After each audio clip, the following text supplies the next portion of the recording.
Brain tumour cancer का इलाज अब नई तकनीकों से हुआ काफी आसान। अपोलो विशेषज्ञ ग्वालियर में अपोलो हॉस्पिटल ने दिखाए अंग प्रत्यारोपण और कैंसर उपचार के नए आयाम। इंद्रप्रस्थ अपोलो की पहल अब छोटे शहरों तक पहुंचेंगी आधुनिक चिकित्सा तकनीक। ब्रेन ट्यूमर और कैंसर जैसी बीमारियों का इलाज पहले जैसा मुश्किल नहीं रह गया है। अब नई तकनीकों के जरिए इन बीमारियों का इलाज काफी आसान हुआ है। दिल्ली के इंद्रप्रस्थ अपोलो हॉस्पिटल में हर दिन इन तकनीकों का लाभ मरीज ले रहे हैं। यह कहना है दिल्ली से ग्वालियर आए इंद्रप्रस्थ अपोलो हॉस्पिटल के वरिष्ठ डॉक्टर का। ग्वालियर में आयोजित एक विशेष प्रेस वार्ता में अपोलो के चर्चित स्वास्थ्य विशेषज्ञों ने अंग प्रत्यारोपण से लेकर कैंसर तक उपचार के बारे में नई जानकारियां और अपने अनुभव साझा किए। इस दौरान देश के जाने माने विशेषज्ञों और बड़ी संख्या में चिकित्सकों ने भाग लिया। कार्यक्रम में नई दिल्ली स्थित इंद्रप्रस्थ अपोलो हॉस्पिटल के किडनी ट्रांसप्लांट यूनिट के वरिष्ठ सलाहकार डॉक्टर संदीप गुलेरिया ने प्रत्यारोपण चिकित्सा में हाल की तकनीकी प्रगति और सर्जिकल विधियों पर चर्चा की। उन्होंने बताया कि नए क्लिनिकल प्रोटोकॉल और सर्जिकल नवाचारों से मरीजों की दीर्घकालिक सेहत और अंग के कार्य करने की क्षमता में बड़ा सुधार आया है। वहीं कैंसर चिकित्सा विभाग के वरिष्ठ सलाहकार डॉक्टर दीपांजन पांडा ने कैंसर के इलाज में इम्यूनोथेरेपी और प्रिसीजन मेडिसिन की भूमिका पर चर्चा की। उन्होंने बताया कि कैसे मरीज केंद्रित इलाज योजनाओं से बेहतर नतीजे सामने आ रहे हैं। इस अवसर पर नई दिल्ली स्थित इंद्रप्रस्थ अपोलो हॉस्पिटल के प्रबंध निदेशक शिव कुमार पट्टाभिरामन ने कहा, अपोलो हॉस्पिटल की कोशिश है कि बड़े शहरों तक सीमित आधुनिक चिकित्सा तकनीक और जानकारी अब छोटे और मझले शहरों के चिकित्सकों और मरीजों तक भी पहुंचे। ग्वालियर में यह आयोजन उसी दिशा में एक कदम है ताकि क्षेत्रीय स्तर पर भी मरीजों को अंतर्राष्ट्रीय मानकों वाली चिकित्सा सेवाएं मिल सकें। सर अपना परिचय दे दें। मेरा नाम डॉक्टर गुलेरिया है। मैं इंद्रप्रस्थ अपोलो हॉस्पिटल में सीनियर कंसल्टेंट ट्रांसप्लांट सर्जन हूँ। मैं बेसिकली किडनी ट्रांसप्लांट्स करता हूँ।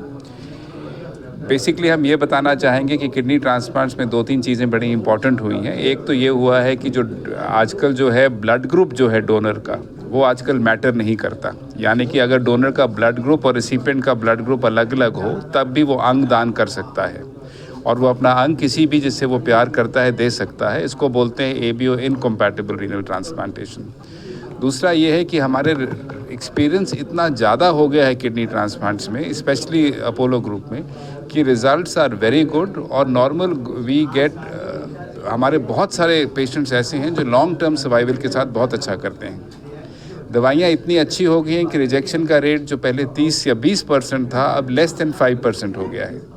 और अभी आजकल क्योंकि इतना एक्सपीरियंस हो गया, हम मार्जिनल डोनर जैसे कि डोनर को हल्की सी ब्लड प्रेशर हो या डोनर की ज़िंदगी उम्र थोड़ी ज़्यादा हो पर उसके गुर्दे ठीक काम कर रहे हो तो हम उसको भी we accept as a donor.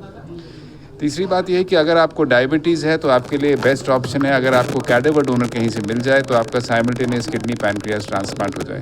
तो मोटी बात यह है कि ट्रांसप्लांटेशन में बड़ी अच्छी तरक्की हुई है। आपके लिए अगर आपके गुर्दे फेल हो चुके हैं तो आपके लिए बेस्ट ऑप्शन ट्रांसप्लांट है। This is associated with the better quality of life और आपकी क्वांटिटी ऑफ लाइफ भी ज़्यादा अच्छी रहती है। ठीक है जी, थैंक यू सर।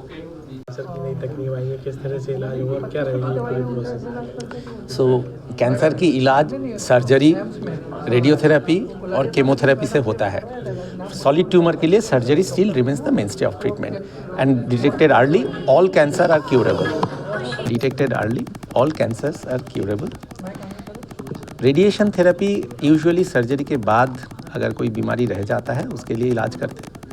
केमोथेरेपी भी सर्जरी के बाद सॉलिड ट्यूमर के लिए हम लोग एज एन एडजुवेंट थेरेपी इस्तेमाल करते हैं और जब स्टेज 4 की एडवांस डिजीज़ है उसके लिए यूज़ कर सकते हैं।